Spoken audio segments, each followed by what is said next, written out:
this is Kamila Hankiewicz, and I need to tell you what's going to happen. It's about you and AI. Ready? Hi, Nicola. It's a pleasure to have you here. It's a pleasure to be here. Thanks for inviting me. You've been one of the top people I always wanted to have on this podcast. Lots of people are seeing you as a guru, especially in customer experience and just understanding how the work of the future will look like. You've been having extensive experience juggling different roles in BT and elsewhere. So I think it will be an amazing conversation. I'll do my best. Of course, it's difficult not to see it. You are such a vibrant personality. As a waistcoat wearing, you always highlight it. Also in your TED talk. Yes. You play ukulele.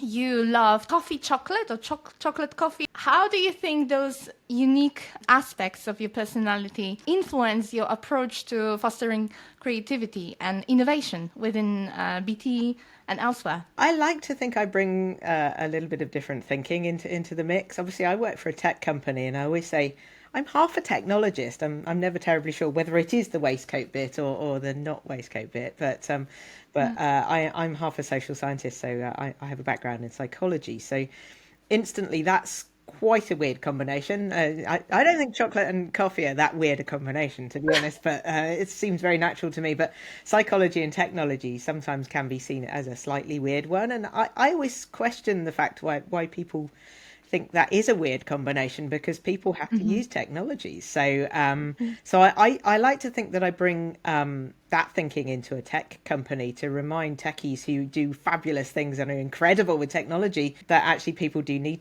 to use it, and there needs to be a reason to use it. It's not that they're just going to go, whoa, this is really cool technology, I'm going to really adopt this, because unless you're a very early adopter and real tech enthusiast, that's probably not going to be the case.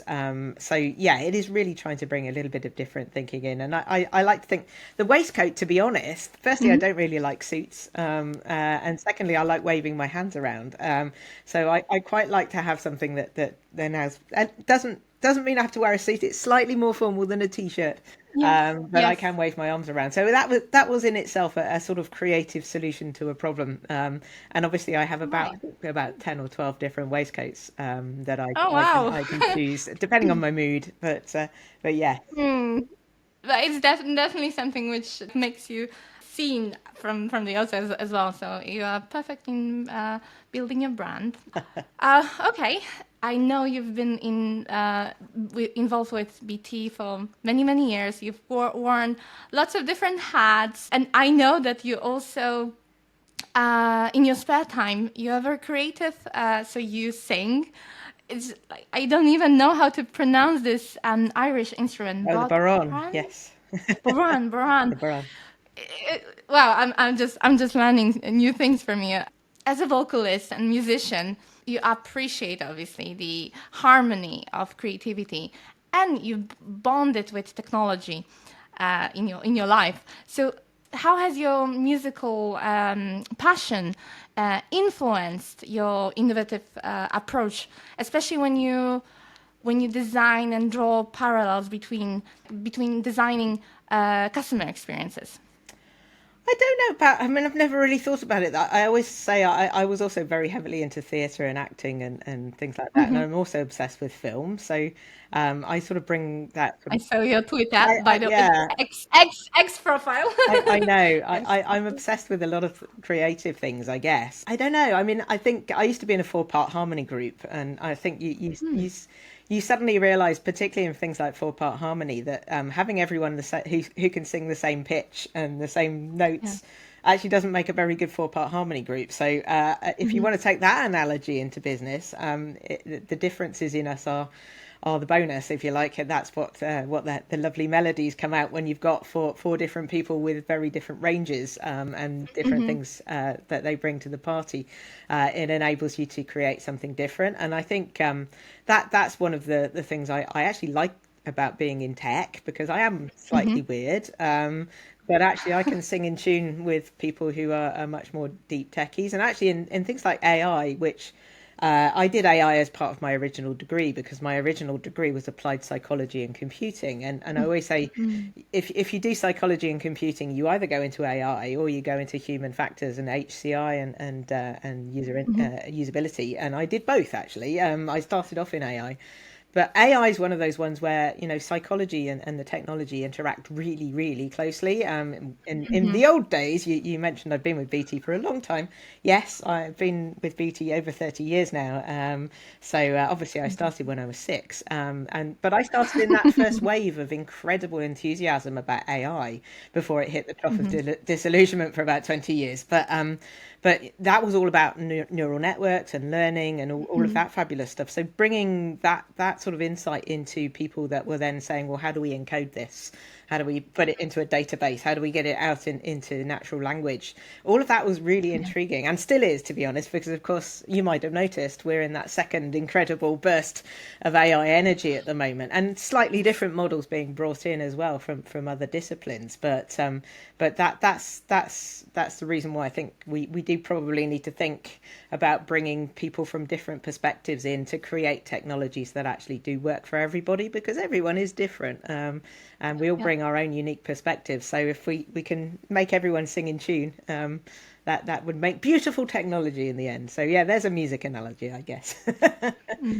I know that you publish a lot on Future of Work and also on BT website. And how do you see the balance between automation and human touch? So what kind of strategies do you think, as larger organizations are always very risk averse and they don't really particularly like to be early adopter, as you mentioned. How do you think you can help, or how can companies at least try to innovate, try to test various technologies available already to enhance rather than replace human element? Yeah, well, I've always said there's sort of two arguments here. One is around automation and the other is augmentation. So we've already seen a fair amount of automation. I work quite a lot with contact centers, for example. I always say I can get very geeky about contact centers because my PhD was actually on contact centers. So, they're fascinating places because they are where people and technology come together.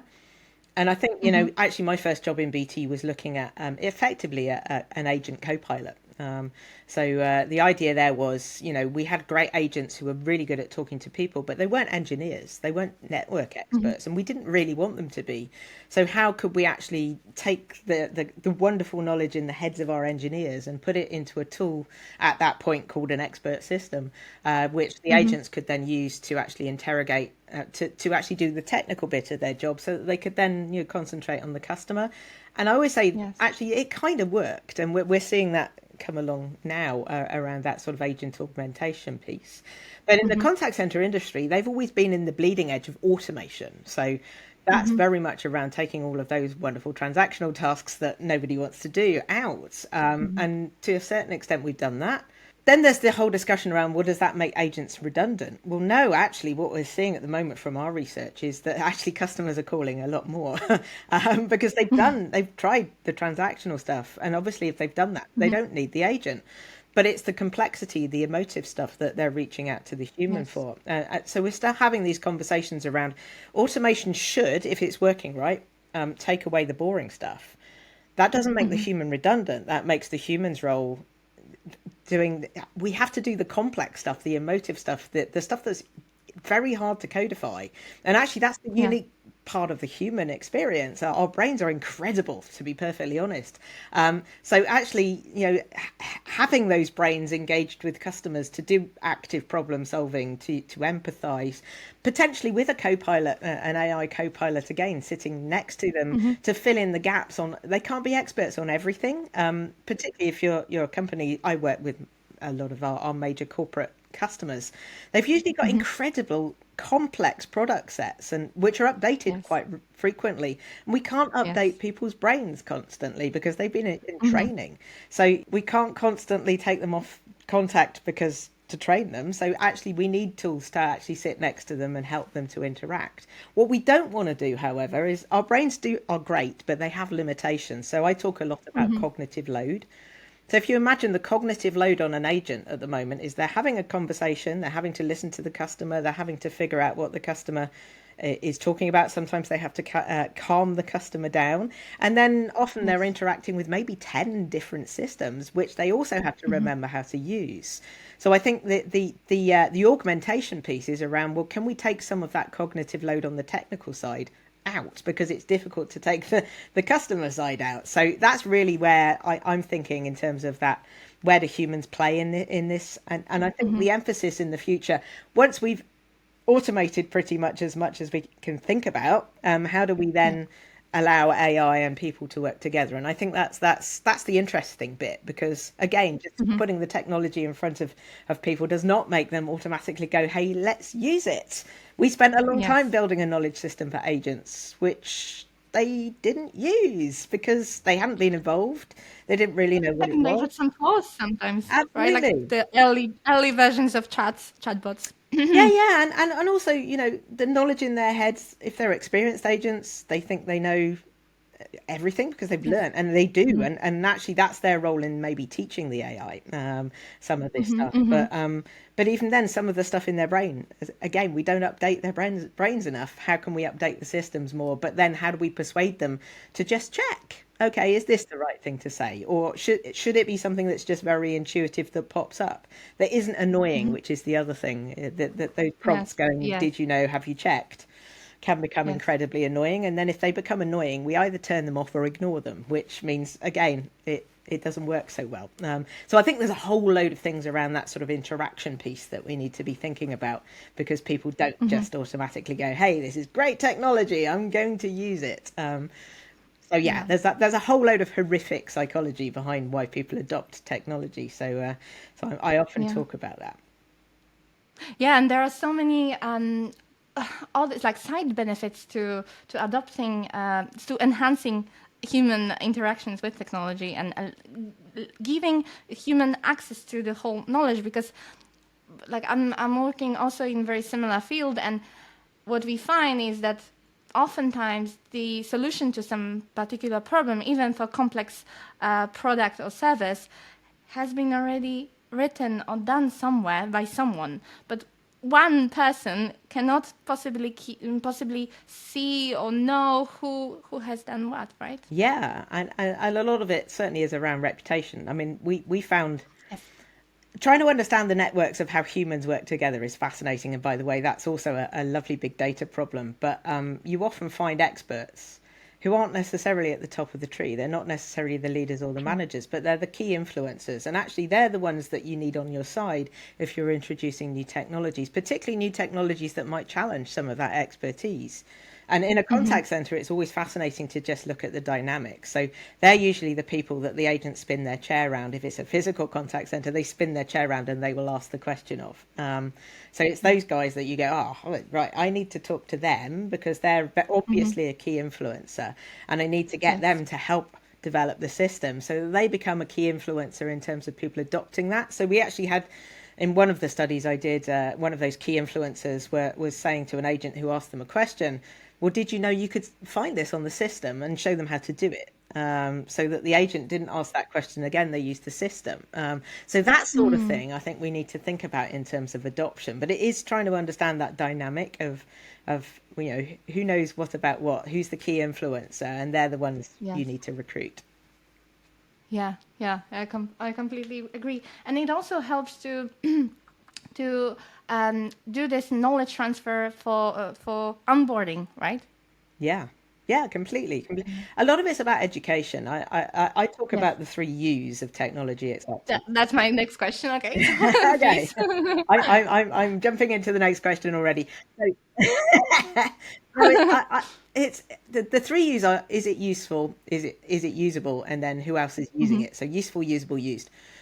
Useful is in the eye of the beholder, to be honest. So most Yes. technology is inherently useful, but unless Hmm. people think it is, they're not going to adopt it. And a lot of that is about education. It's about Hmm. not just dumping the technology on someone's desk overnight, actually giving them an overview of what it does. And as I said, look at peer influencers who maybe have been trialists of the system to actually influence that. So, and Hmm. it needs to be a technology, certainly on the usefulness, If it makes people's job harder, or indeed if you're a customer, if it makes their life harder, you've got a much more Yes. uphill battle, because frankly one of the common things we find in terms of psychology is most humans are lazy. Yes. So we want the easy route.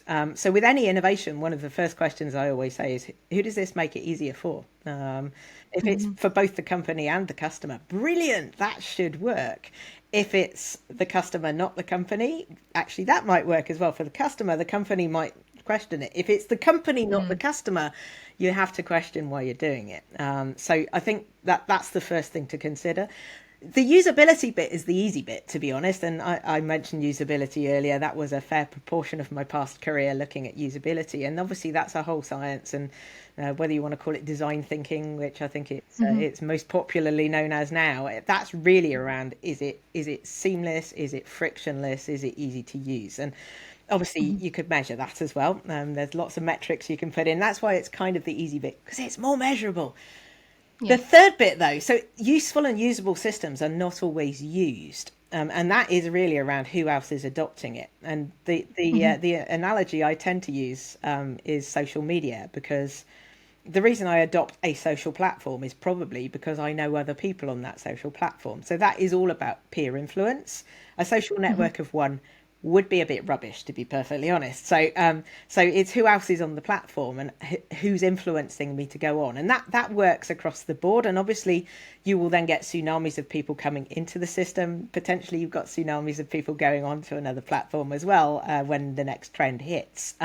So there's a lot of behavioral economics you can do there, because you can influence or nudge people to do that. And again, it's around trying to understand where those nudges should come, Hmm. and who potentially should be doing those nudges, because it is all about who else is using it. Are my peers using it? Do I recognize me in terms of people using it? I did do a TEDx talk ages ago now on my very, very sad obsession with the adoption of ticket machines, which was exactly useful, usable, Yeah. use. Let's ask these questions and then figure out how we actually get people to adopt these more.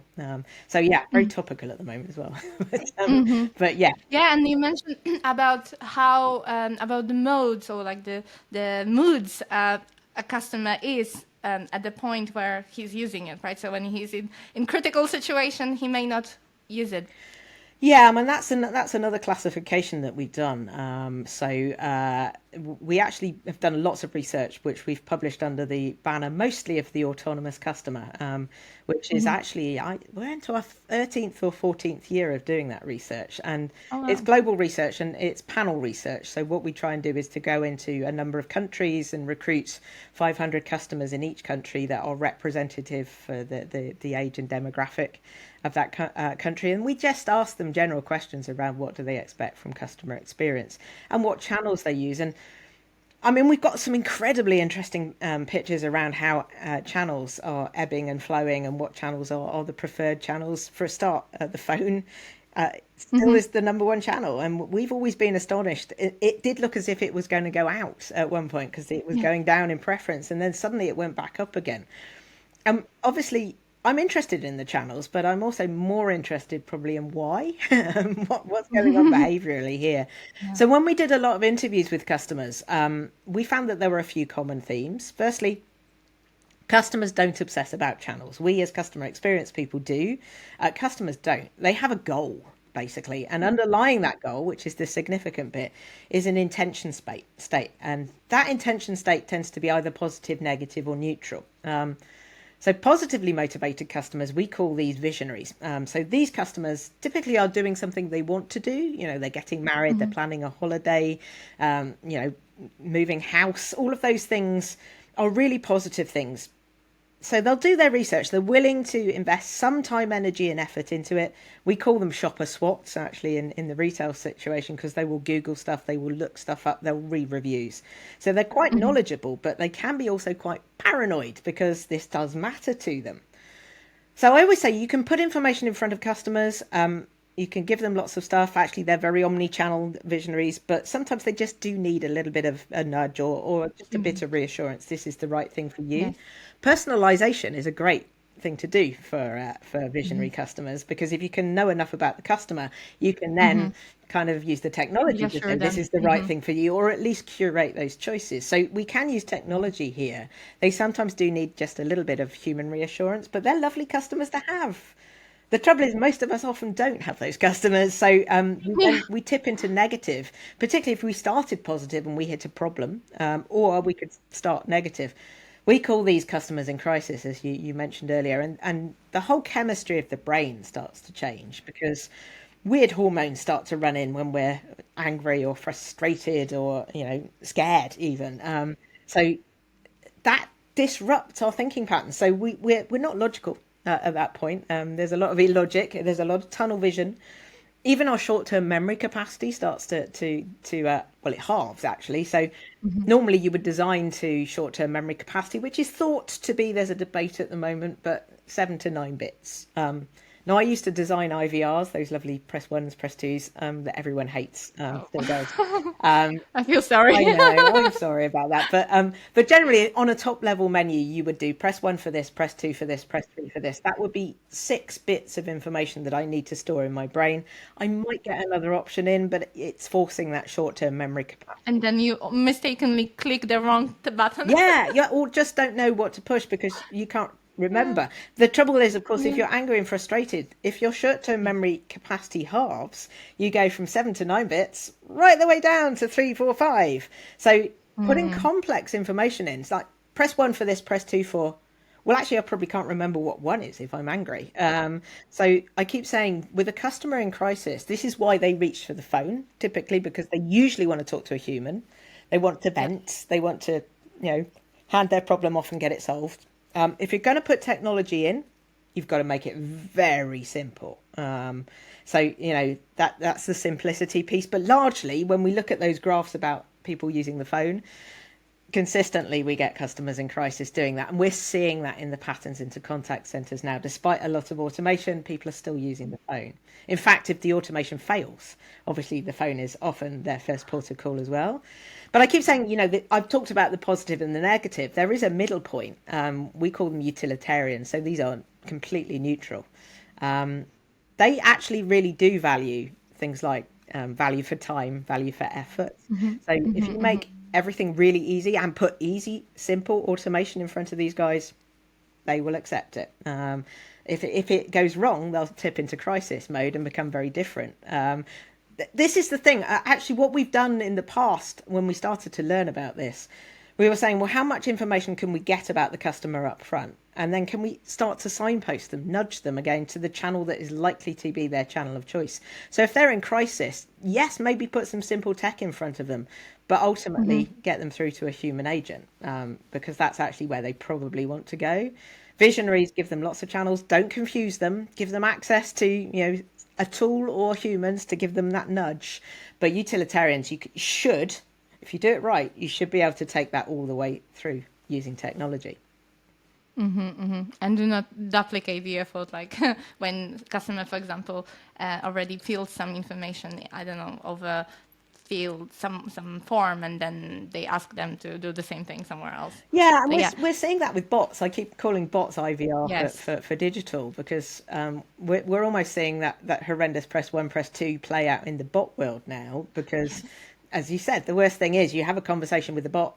The conversation ends with the bot either can't help or it just goes And nowhere. then you have to redo it. And then you have to start again on another channel, which is probably going to be the phone, could be chat.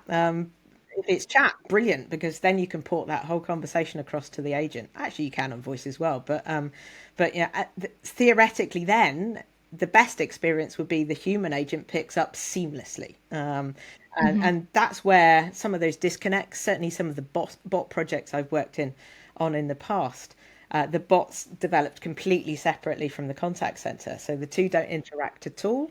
I think the most successful deployment is absolutely around, can you skills based route that to the right agent with the right skills and also port that conversation across, so it's, from a customer perspective, completely seamless, and that's a good experience. Right. So this is all about this net and easy score, which you developed the methodology, right? Some of it is. Hmm. I mean, NetEasy was came out again from the autonomous customer research because one of Hmm. the things that came out very obviously time and time again when we asked customers was what did they want from a customer experience, and there was always a very high percentage of people just going, "Can you just make it easy?" And actually during So the what does it mean?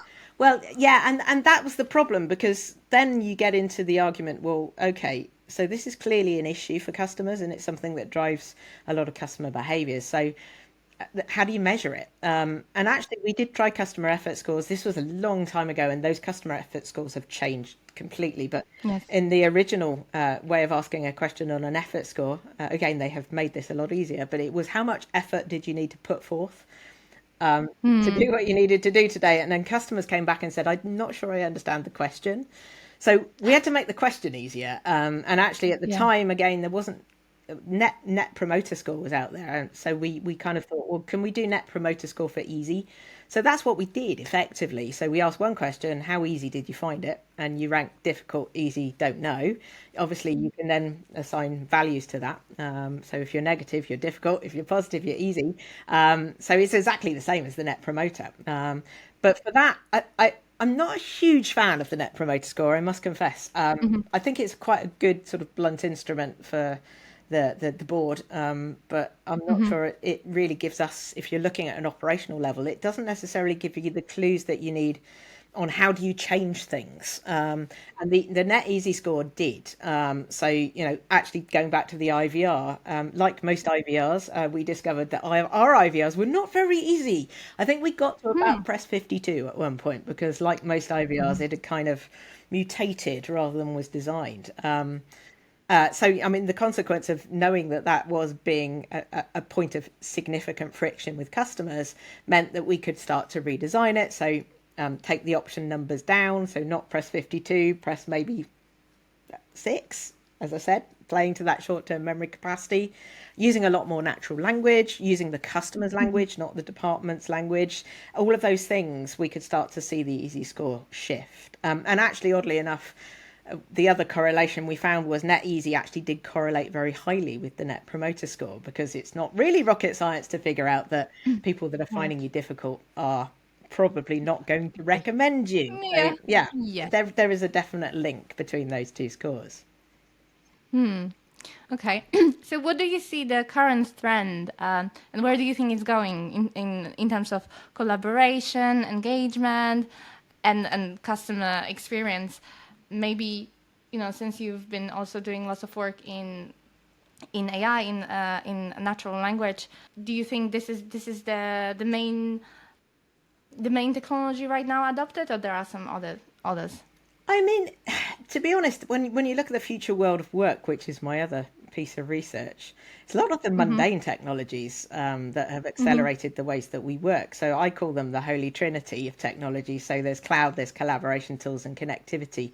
That's what's allowed us. I mean, to be honest, those tools were around way before the pandemic, but the pandemic kind Yes. of drove that bullet train into forcing You had people to no think choice. very differently, yes, about the way Yeah, of yeah, working. yeah. Had we had a pandemic, I mean, one of my first jobs in BT was our first homeworking trials back again in the 90s.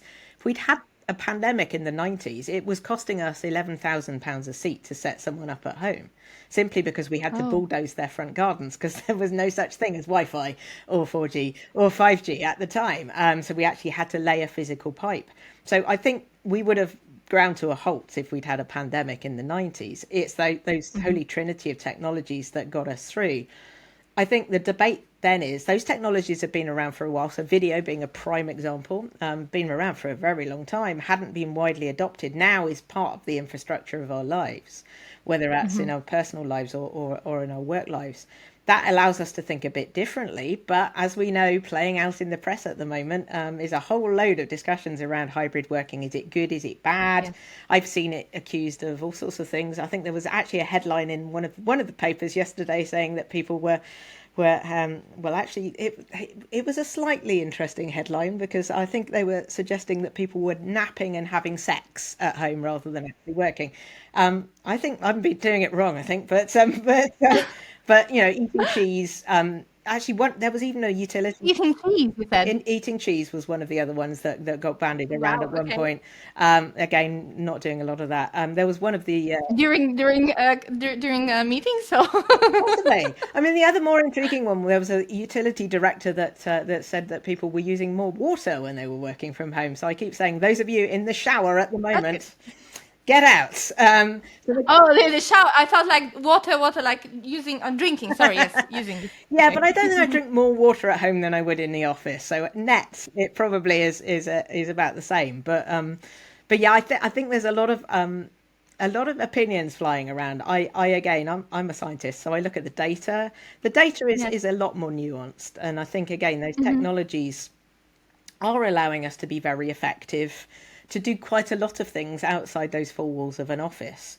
But I think one of the critical questions with hybrid work is to ask, well, what's an office for? And Yes. that's quite a difficult question to answer. And I think because it's all things to all people, you'll get a different answer depending on who you ask as to what the office is for.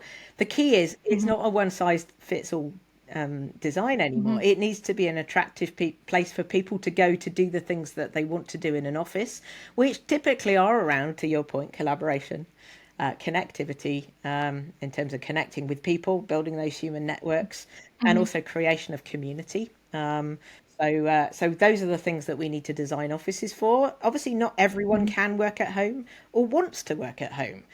So we also need spaces where you can do quiet work. Yes. Away from the distractions, and particularly when you get into people, for example, in the neurodiverse spectrum, the Exactly. office Mm-hmm. they struggle with. So Mm-hmm. how can we Noises. create areas which are much quieter? If they do have to come in, to be honest, one would question why, because their productivity will dip significantly. But if we do need to bring them in, is there a quiet space that they can work from that isn't a hot desk? They want their own desk. They Mm-hmm. want a familiar environment. So again, that's a challenge. I think the thing is, offices are becoming a lot more fluid in terms of how they're being Mm-hmm. used, who's in them. We know on Fridays no one is in them. So should we open the office? As quite a lot of people close their offices now on a Friday. Should Mm-hmm. we heat an entire office or cool an entire office if there's Yes. only 6 people in? That's a game where we can use data better to try and figure out who's in. Can we start to create hotspots and cool spots rather than heating the whole building? Again, with a climate Mm-hmm. crisis, we've got to try and Yes. figure this out.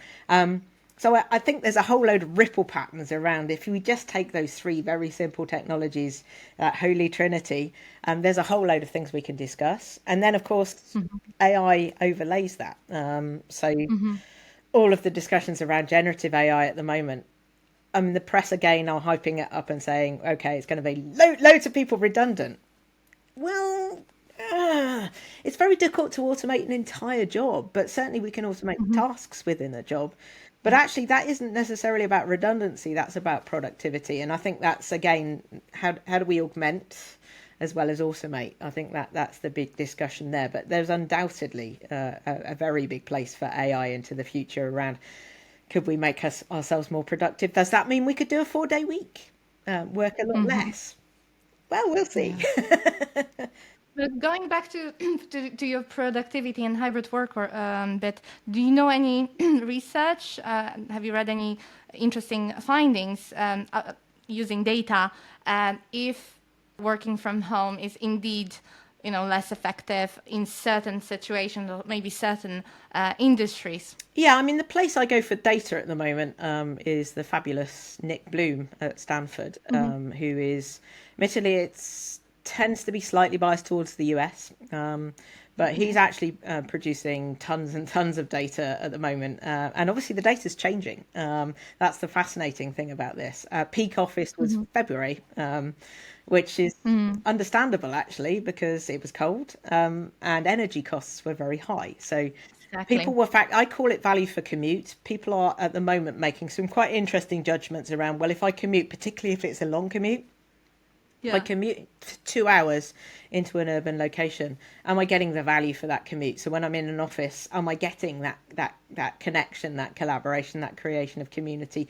Am I able to do what I need to do? Is the Wi-Fi good enough? Quite Yes. a lot of it, because inevitably, because we're going more hybrid, a lot of meetings now, even if you're in a physical office, are in the digital world, because even if one person can't come in, you've got to go digital's then your default. So I keep saying, if you're looking at a hybrid model, it's not about the office and it's not about home. It's about how do we create a digital platform that is effectively that common ground for everyone to work on. And then, of course, you've got to tackle the horrible hybrids, which I would include the hybrid meeting, because we've all been on them. Half the people in the room, half the people in the digital space. The people in the digital space are ignored by the people in the room because simply there's no physical presence. And the technology's still not quite there. So, although we can put lots of cameras in and do spatial audio and all of that lovely stuff, can we start to bring in some of the other trendy technologies? I always say I have to mention both AI and the metaverse, because my innovation credentials would be revoked otherwise. So could we start to bring in more metaverse type technologies to create more presence from the digital world? And that could range from, a mixed reality space where you beam people in full size, to holograms. Actually, is something we're looking at in terms of volumetric video. So could you beam people actually physically in as a hologram, to much more simple deployments? I mean, I'm less convinced about virtual reality headsets because I tend to vomit. I call it vomity reality. But can I start to create maybe mixed or augmented reality environments where I get a much more tangible sense of presence, and again, that common ground between the physical and the digital? Because our brains, again, are brilliant, but they're quite primitive. They're cave brains. So we tend to include and trust people that are in physical proximity to Around us. And I us. think that's, again, I can understand why people want people to be in the office, because that's a very big reason why people are in the office. But again, not everyone's going to be there. We're constrained by geography. So how do we use the digital world to create something more compelling, in the digital sense? I hate that word, but how do we bring physical and digital together in a much more, I guess, again, seamless, easy environment that can enable us to Yeah. collaborate in very different ways? Have you been thinking of giving any thought about neural hacking, and what's obviously Elon Musk is trying to do with the Neuralink, and the other similar companies? Maybe only then is going to, like, the adoption of virtual holding, like, virtual offices will be happening. Yeah, I mean, I used to be a futurologist, so this was certainly one that we were looking at ages ago again. Peter Cochrane, who used to be my old boss in BT, was always talking about effectively what Elon Musk is now talking about. I think the issue is, so practicality. I'm not sure. Our brains are very complicated, and we don't really understand how they work yet. So Yeah. actually having something that will share my experience with someone else using a Neuralink is an intriguing question. And certainly there's been Kevin Warwick, actually one of the academics, who literally had a chip inserted in bits of his body to communicate with his wife, actually, I think initially. That was very intriguing but very invasive. And I'm not And sure, dangerous. yeah, I'm not actually sure I want a chip implanted. And then I again, wouldn't. if we don't then talk about privacy, is my every thought then going to be transmitted? How do I turn this off? We even, I mean, one of the academics we used to work with at MIT, Steve Mann, was one of the early adopters of augmented reality, where he constantly broadcast live onto the internet using a headset. And it's kind of, you need boundaries there, because if you go to the bathroom, Yeah. you probably don't Yes. want to be broadcasting live. And I think with Neuralinks, it's again, there are times where I don't want to be broadcasting my every thought. So how do we, there's a lot of ethical questions behind that particular technology, as well as the feasibility of, will it actually work? But for again, if we're looking at things like disability, those kind of interfaces could actually provide a lifeline for people that, for some Yes. reason, cannot communicate. So I think that there is always a real positive spin, as well as and a much more inclusive spin on some of these technologies, that might be more beneficial for that community than possibly anyone else.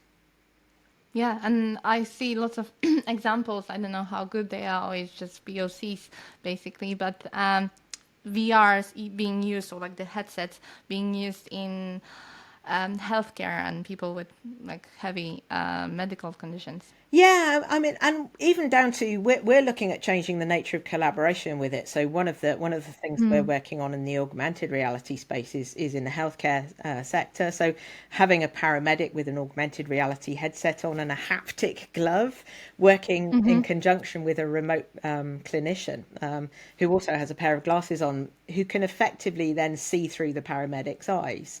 So we're looking at Right. high definition video. The fun bit, of course, is the touch bit. So the clinician has a joystick that is driving the haptic glove. So what they can then do is nudge the paramedic's hand to make sure that they've got their hand in the right place to do procedures that they wouldn't be able to do unsupervised. So we're looking at changing that dynamic. Obviously, hopefully the target of that is to reduce hospital admissions, so that we can do an awful lot more via the paramedic and the ambulance rather than having to put everything through the hospital. So watch this space on that. I think there are a lot of technologies that can change that dynamic around collaboration, bringing in remote second opinions, doing some tasks that we would maybe think need to be co-located, like hairdressing even. Could we have a robotic arm doing our hair? I'm Yeah. not sure I'd like that at the moment, I would be but it's scared around sharp objects, but I saw some some machines. I think it's in San Francisco. It's quite popular. You have your nails painted. yeah, With machine. There were some obviously machines trying to do pizza, but I would still prefer to go to Italy, ideally, agreed. to have my pizza done by pizzaiolo. So I know that because you said like you are also a huge fan of movies, and I'm sure you've seen lots of futuristic themed movies.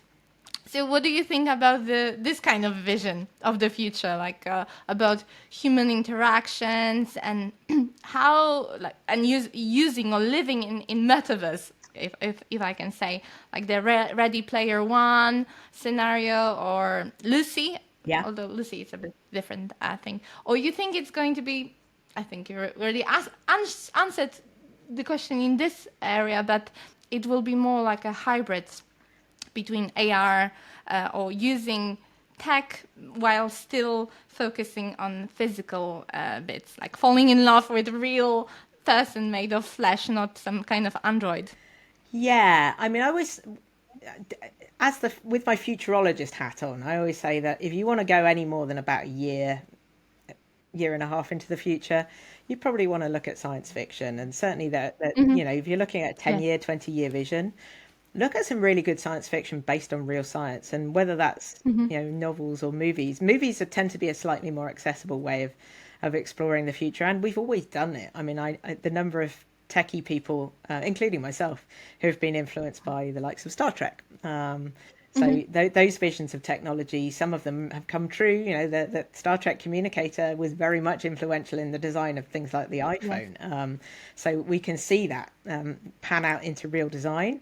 I think for those future scenarios, actually, science fiction is one of the essential things to look at. So everything from, I mean, if you're looking at film, Minority Report, I think that was actually MIT did the technical consulting on that. So very solid science, and you can kind of see that augmented reality future panning out on that. So with the haptic gloves, with the interfaces that are being manipulated, with the surveillance society. That's Yeah. the interesting bit about Minority Something Report. is happening in some countries. Completely right. So yeah, and again, you have to question: is that a society I'd want to live in?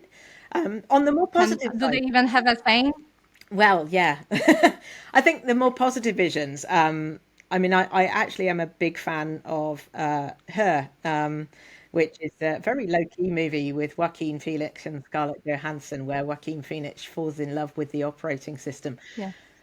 voiced by Scarlett. I mean, who wouldn't? But I think that world is so interesting in terms of the way that it's realized. So obviously, having the operating system be so human and so compelling that he can fall in love with it. But if you look at the other things that go on in that particular universe, his job is to write letters. And the Yeah. value in that society is the written letter, because everything has been automated. So for very high value interactions, they write a letter. I think that's beautiful. So that's all around, valuing humans slightly differently. The other thing about that whole design is that the cityscape is actually optimized for pedestrians and green transport. So it's not a car-based society. So I always cite that as one of my favorite films. It's not, it was never a big blockbuster, and not a huge number of people have seen it. But in terms of that realization of a future that actually I would quite like to live in, that's one of the ones I usually hold up. I remember the main plot, but I don't remember this bit about not having cars. What was the reason?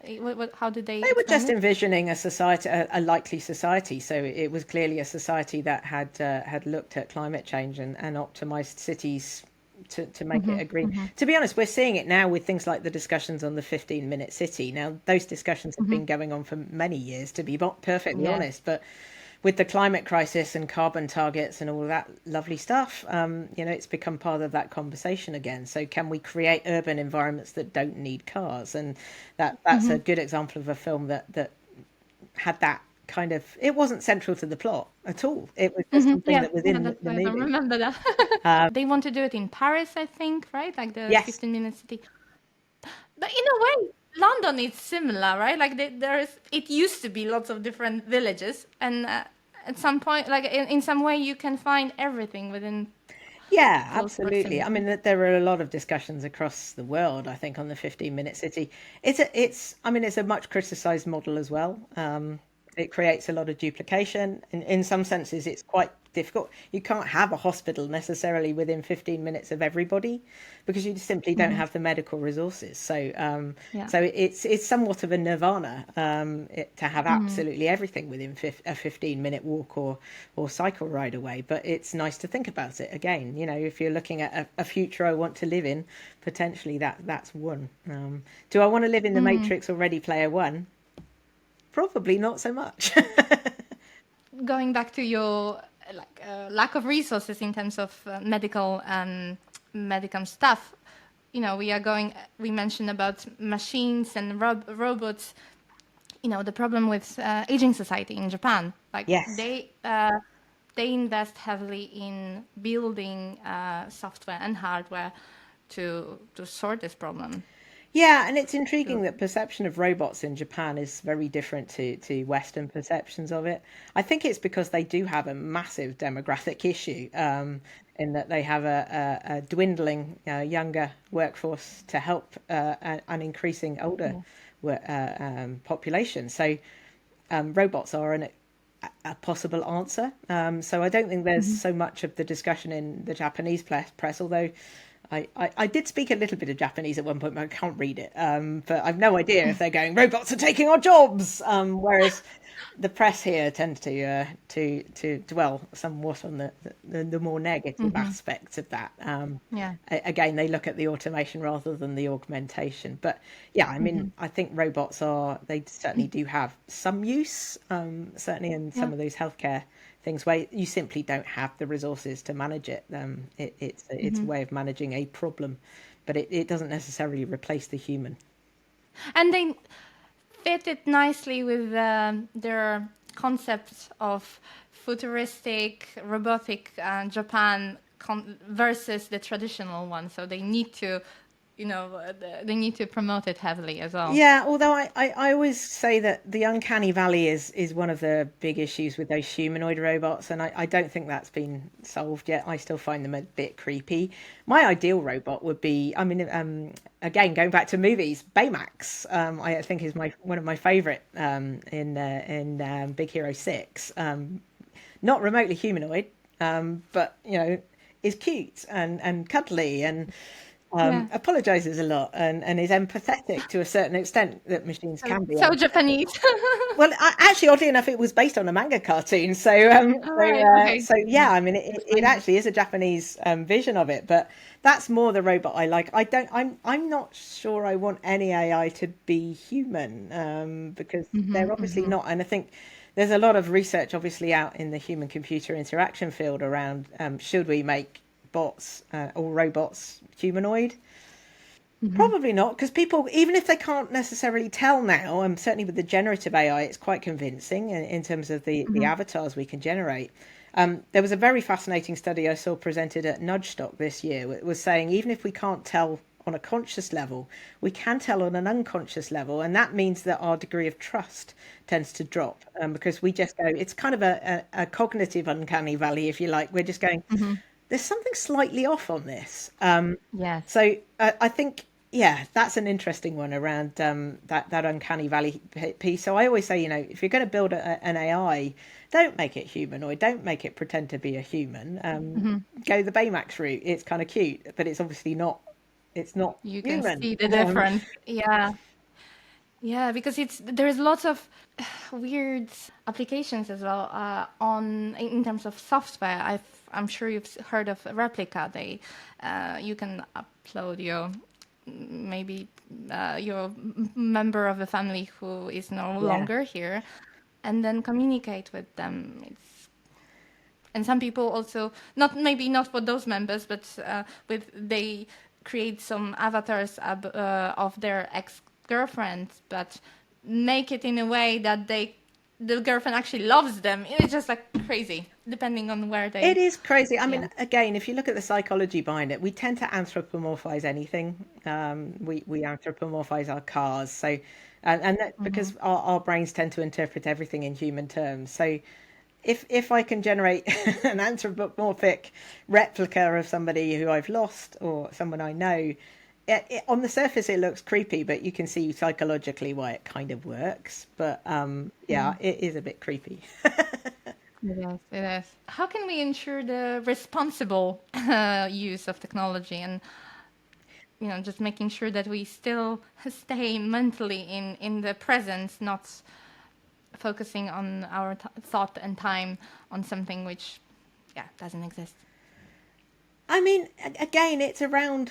So particularly with AI, I think you do need that multidisciplinary team. So that those Mm-hmm. people singing in harmony, coming out from Mm-hmm. different areas. So you need technologists who understand the technology. You need psychologists that understand the interaction, or just social scientists. It doesn't matter, to help kind of understand that human component. You need ethicists. Definitely need ethicists to figure Mm-hmm. out, is this actually, we could build it, but should we?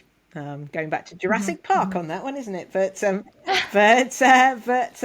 Yeah, I think you do need a multidisciplinary team to look at this, because there are so many things we could do with this technology, but we do need to sort of Mm-hmm. step back and say, firstly, does it pass the 3 use test? So is it useful? Is it Mm-hmm. usable? Am I likely to use it?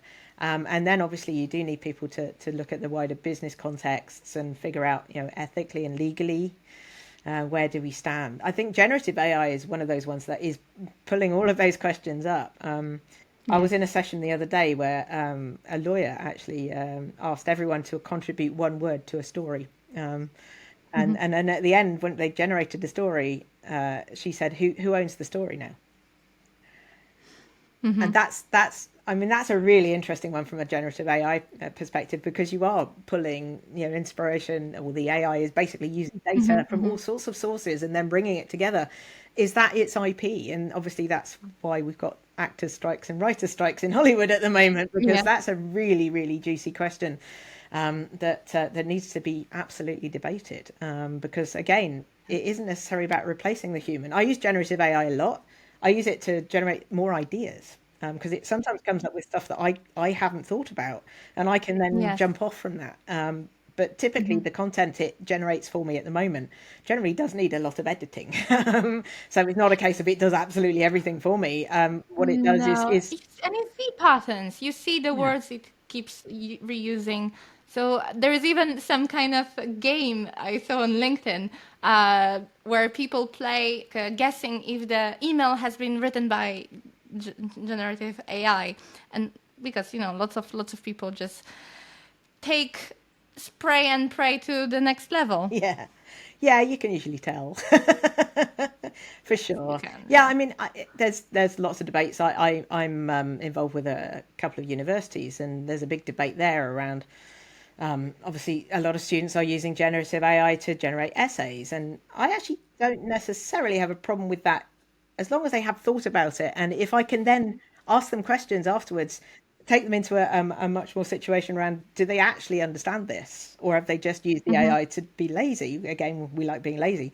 It's the understanding that's the important bit, to be perfectly honest. So that then puts pressure on educators to say, well, the essay might not be the be all and end all here. We might need to look at different ways of assessing students so that, yeah, they can use AI, but it's their understanding of that. And as I said, using it Yeah. as a jump off point rather than something that just writes your essay for you is kind of what they're going probably how they're going to be working in business. So if you're looking at education Yeah.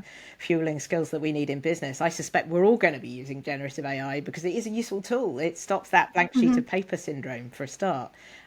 It can stop you from reinventing the wheel by reinventing the wheel effectively, but you know it can improve our productivity and then enable us to do, as I said, hopefully it takes away the boring and mundane stuff.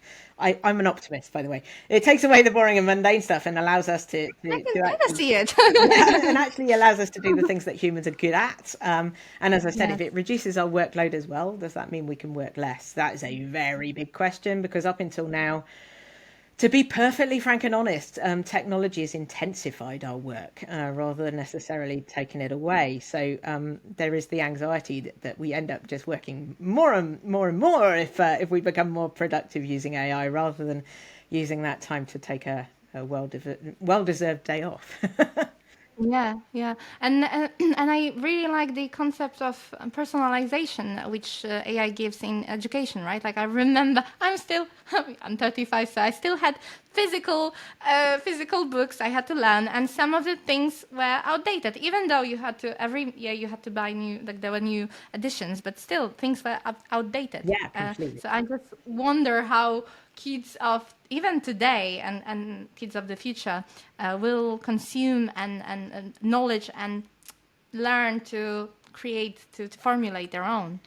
Yeah, it's less about learning by rote. It's kind of learning how to apply that knowledge, which again, I think is what makes us uniquely human. There is a quote that was attributed to Albert Einstein saying, you know, if you actually glue together, it's not the exact quote, but you know, if you glue together humans and machines, actually you could create something remarkable. And that's why Mm-hmm. I keep saying I think my focus in the future is very much around how do we augment, how do we get humans and machines together, because we do very different things. But you know, how do we get the strengths of the machine allied with the strengths of the human? Because actually, that's the perfect place to be. The analogy, Mm-hmm. well, it's not an analogy. The example I tend to use is in the chess world. In the chess world, particularly, I had the pleasure of being at a conference with Gary Kasparov a couple of years ago, who was Mm. infamously beaten Wow. by a machine. But rather than giving up chess, he had just invented a new way of doing chess. So Mm-hmm. there's, I think it's called augmented chess, but I might be wrong on that. But basically, it's a person and a machine playing a person and a machine. And of course, then also the way that grandmasters train now is not against other grandmasters; they train against the AI because the AI is Mm-hmm. the best player. So it's Mm-hmm. changed the whole dynamic around chess. So rather than destroying the game, it's made it, you know, intriguing. And I think that's Mm-hmm. probably what we need to look at in terms of the world of work as well. It can So, yeah. be it can change the game in terms of that augmentation piece, and it can change how we train as well, by actually Mm-hmm. giving us the Mm-hmm. best and the most up to date content that we can then jump off and create stuff that we do Yeah. when we're uniquely Yeah. Yeah. human. So Yeah, I saw this. In a way, it's related. This say like this quote from somewhere that AI is not going to take your job, but the manager or the person who uses AI will. So I guess in the end, we will end up with who has the best trained, best personalized or fit to whatever the work they are doing algorithms. So they will be having advantage. yeah, yeah, absolutely, yeah, yeah. Interesting. Okay, let's put your futurologist hat again. So I keep recalling the scene in Matrix where Neo needs to pilot the plane, or it was a helicopter, I don't remember, and he gets his the skills of piloting the plane loaded Yeah. immediately. I think like people get joy of living and get joy and get such a satisfaction from overcoming challenges and learning things. So if such thing ever happened, what would be left of living? What would be left of sense of life? Yeah, I mean, mastery is one of those big motivators. My PhD was on the psychology of motivation, largely. So we know that mastery of a task and curiosity, learning new stuff is actually something that does motivate us. If it becomes as easy as just downloading it, would it be quite as satisfying? Well, it's easy. I mean, it would be lovely if I could have downloaded how to play a ukulele and be able to play it. It's been, I'm still not a master of the ukulele, but I practice every day. I'm getting better. But it's partially, that practice that's the fun bit. If You you get like. annoyed, but then you get, as you do it more and more, you get to the point where you actually enjoy it. Yeah, and I think actually mastery is one of those interesting ones around AI, because if it takes the simple stuff away, that's the simple stuff is what we normally train on. If I don't know how to do the basics, I probably can't master the rest of it. And that's again a big debate. Even things like, well, flying a plane you can do remotely. You don't have to download anything. So unlike Keanu, actually there are autopilots that do it. The danger then is pilots forget how to fly an aircraft, and they're the safety backup. So actually that industry now, pilots do have to retrain very frequently on the basics.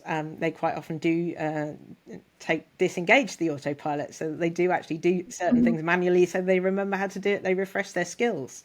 So I think there is an interesting learning capability there that we need to build in. It disrupts education as well. So I keep saying that our sort of linear way of thinking about education, then work, then retirement is completely disrupted. Actually, Linda Grattan at London Business School has done some fabulous research on this. But if we're having our skills sort of either taken away by machines, or we need to refresh those skills continuously, that means that we have to educate ourselves continuously as well, rather than front load education into our young years. And that's got a profound implication on, well, universities and employers as to, how do we educate older people throughout their career, people that might not be retiring either. So that's one of the more depressing things, that if we live longer, we're probably going to have to work longer, and our skills are more likely to get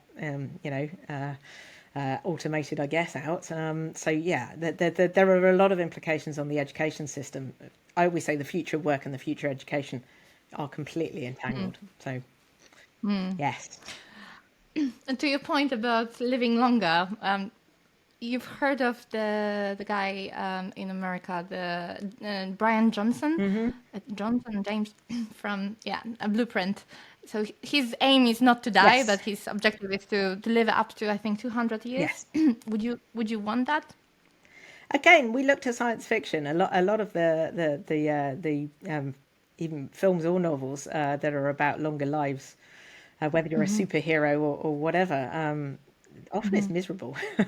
It depends. I mean, if you're living to 200 and all your friends are dying at 70 because they can't afford all of the things that you've done to replace your blood and all sorts of things they're talking Then about. you replica them and then you have them somewhere on the I've cloud. forgotten. Yeah, you just download them to the cloud and they're company for you. Yeah, I'm not sure. I mean, again, back in my deep futurology days, there were quite a lot of discussions around what would happen if we could make death die. There are lots of quite negative implications for that, as well as some positive. But yeah, I'm not sure. Yeah, but we do live longer. We are, although COVID took the figures down a bit, sadly. So longevity has gone down by a few years globally. But whether that will continue, I don't know. It depends how long COVID's going to be around, to be perfectly honest, or whether we get a wave of something else coming in. But yeah, we're not living. But we are optimists. I'm an Don't optimist. forget. Yes. Okay, and I forgot you also have something in common with, like, we have something in common. I train karate, and I know that you are qualified judo coach. I am. Yeah, absolutely. Yes. Again, that's something I haven't done for a while, but yeah, I was very into judo. Wow. How many years have you trained? I trained from about the age of 18. I gave it up when I was about 32. But Oh, I got so. more. My body was destroyed, as many judoka find. So I definitely have terrible fingers. They're all bent and shoulders and knees now. So I Hmm. gave up. The latter years were coaching. But then my job Uh-huh. got. I was in a global post at that point, so it was very difficult to keep the training up to get all the coaching qualifications. So sadly, I had to give judo up, but I still go and watch it whenever I get the opportunity. Hmm. So And the basics, like the foundations of what martial arts uh, teach us is, the discipline, respect, and helping others. You still have it within yourself. yeah, I think I've always called judo human chess. So it's a Hmm. really good mental discipline as well as a physical one. And also, I mean, I used to teach kids as well, and you just see some kids who are. There was one that was, he was heading towards a bad pathway, Right. and he took up judo, and there was a discipline there that hadn't been there before, and he started to even just achieve things at school that he didn't before, and you could Hmm. just see the transformative nature of Hmm. of Hmm. I mean, judo, strictly speaking, isn't a martial art; it's a sport. But obviously, its roots are jiu-jitsu. But that, Hmm. all of those things, that solid foundation, I think, is a good rule for life. But yeah, Hmm. it's Hmm. also very tactical, as you know. And Yeah. also, the thing I love, I'm very small. I'm only 5'3". I always say it's about the only sport where there is a huge advantage of being incredibly small. So, Yeah. No one expects that you can beat them up. well, also you've That's got a low nice. center of gravity, which is an advantage in judo. So yeah. Oh, okay, okay. Yeah, and to your point, I saw lots of great initiatives around in like Brazil, rural places or disadvantaged places in Brazil, teaching kids jiu-jitsu. Yeah, It's just, yeah, absolutely. changes changes their future. It does indeed, yeah. I think that's the really positive thing about a lot of sport, to be honest, but Hmm. martial arts in particular, yeah. When do you find time for Well, all those things? I don't with judo anymore, sadly, but yeah, no, I have other. Yeah, but like movies, playing, singing. It's amazing. It's amazing. You're inspiration to others. Oh, thank you. Okay, last question because I know that we are run out of time. So, what advice would you give to companies, but also individuals who aim to bridge gap between tech and human-centric experiences? What would you tell them or advise them to make it easier? Think about the customer, think about the user, and ask those questions. As I said earlier, is it useful? Is it usable? Who else is going to use it? Because those are just fundamental things that do need to be answered. And I think, again, technologists are brilliant, and they invent some very clever stuff that will never ever be used. True. So, Or not now, in the well, future. there is sometimes. I mean, I've worked on a lot of technologies that really, were way before their time and not ready to be adopted. And Yeah. that is a question as well. It might be that it might never get adopted. Actually, some of those technologies that I worked on 20, 25 years ago are now, video was one of them actually, so are part of our everyday lives. So, I mean, that one, to be honest, always looked promising. It was just, it was always Yeah. the next big thing. It was always just about to take off. And to be Hmm. honest, it was starting to prior to the pandemic, but as we know, the pandemic changed everything on that particular Hmm. one, and that's probably one of the technologies that we've seen the most acceleration on via the Hmm. pandemic. So, and now obviously we end up spending hours and hours on back-to-back video calls, which is not necessarily a good thing, to be honest. Not So good. again, cognitive load, tiredness, all of that stuff. Our Yes. problem often is we just lift the analog into the digital without thinking, should we do it? It's not to Hmm. say video calls are bad because they are incredible. Back to back ones are not so good though because our brains are Hmm. not built to do video calls all day. And in a frictionless Hmm. environment, that's often what we were doing, particularly during lockdowns. I used to joke that I used to have a perpetual when I woke up, I'd have a perpetual sense of Zoom. But obviously other platforms are available. But But yeah, that's another big point of discussion that we probably shouldn't go into. But I have got a Hmm. paper out on meetings, so if anyone wants to read it, they are most welcome to Hmm. ping me. Okay, yeah. Please do share the link. Okay, so less Zoom, less video calls. Well, potentially, That's yeah. I think we need to yeah. question meetings, and whether this Mhm. should be a Mhm. meeting.